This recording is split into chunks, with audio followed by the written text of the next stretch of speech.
Hello everybody and welcome to another episode of Patch X. In this series, I cover topics that are relevant to Rank 5's teams and the competitive scene while still being useful for those that are interested in improving in solo queue.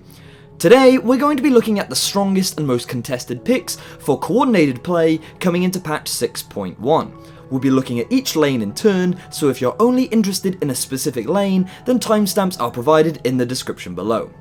Starting with the top lane. Gangplank and Fiora are currently the most contested carry top laners. Gangplank not only has a global ultimate that provides a number of uses, he also has a fantastic build path that makes him viable in a number of compositions. Rushing Trinity Force provides him with a strong mid-game power spike, and he scales well by following with an Essence Reaver and Infinity Edge. Fiora's scaling is equally as potent, and is renowned for being able to 1v1 pretty much anyone with Black Cleaver and Ravenous Hydra. Mastery buffs will be coming into patch 6.1, which may result in these champions heading more towards the Ferocity tree, but will likely keep both of them high on the priority list. Next is Malphite. Mastery points into Resolve with Grasp of the Undying has improved his trading in lane, which, alongside his reliable engage, have put him in a good spot. Finally, Ryze has risen in popularity since Faker showed the world what the Rogue Mage can do, and with Rod of Ages buffs and his ability to survive most lanes, he should be a highly considered pick going forward. Next up is the jungle. Lee Sin, Rek'Sai and Elise are likely considered to be the most valuable junglers coming into 6.1. Their ability to gank without the assistance of an improved smite, allowing them to build Tracker's Knife and command vision control in accordance with their early to mid-game power spikes will make them exceptionally proficient on patch 6.1. Rivaling these three is Kindred. Alongside her fantastic kit, her ability to do percentage current health damage with her passive on each auto attack means she is a great duelist and does not require much gold to be relevant. Her ultimate Lamb's Respite is also a fantastic teamfighting tool with limitless potential. The mid lane has seen notable item changes and cost increases, which has led to Rod of Ages and Abyssal Scepter champions rising to power.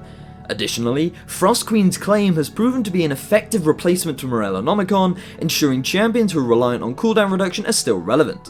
While small changes will be made to Frost Queens on patch 6.1, it will likely continue to be prevalent coming into the new season.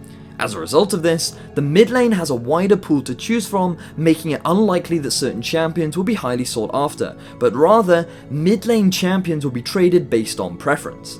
Here are some of the mid laners that you are likely to see coming into patch 6.1. The most contested AD carries are likely to be Lucian and Tristana. Miss Fortune is highly valued on patch 5.24, but due to the buffs that we will see across the board for masteries, combined with the nerf to the Make It Rain's base damage, may result in her becoming less of a priority pick, as newer ADs can better utilise the stronger masteries. She still does however possess high attack damage ratios. Rushing Essence Reaver gives her an unmatched power spike among AD carries and complements her ultimate perfectly. Lucian is in a similar boat but finds cooldown reduction more valuable due to his slippery mobility.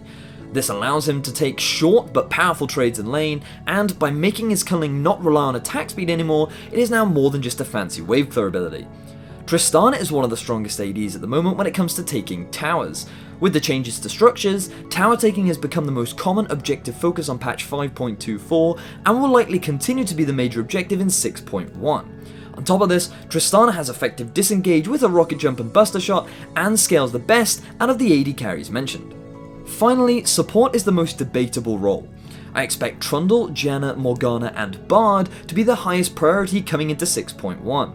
While Trundle is receiving a few nerfs in the form of increased cooldowns to his pillar and ultimate, he still synergizes well with the Bond of Stone Mastery as it provides damage reduction for Trundle and will also take a percentage of the nearest ally's damage to themselves. Combining this with his ultimate and the obnoxious CC that his pillar provides makes him a front runner for supports right now. Morgana and Janna have become more popular due to the Windspeaker's Blessing Mastery that increases heals and shields. Given how ADs have a larger impact on the game than they used to, keeping them alive has become an increased priority which these champions excel at with their kits. Bard recently had a buff to the AP ratio on his heal. This means with an early Frost Queen's Claim, his sustain has seen a significant buff. Furthermore, he's excellent at chaining CC to make a pick. Frost Queen Slow, Meep Slow, Cosmic Binding and a Tempered Fate will seal the fate of any out of position enemies. It can also be argued that Bard actually has no negative matchups. This is, however, very reliant on the individual being able to play Bard proficiently. You may be wondering why a champion like Alistar is on the list.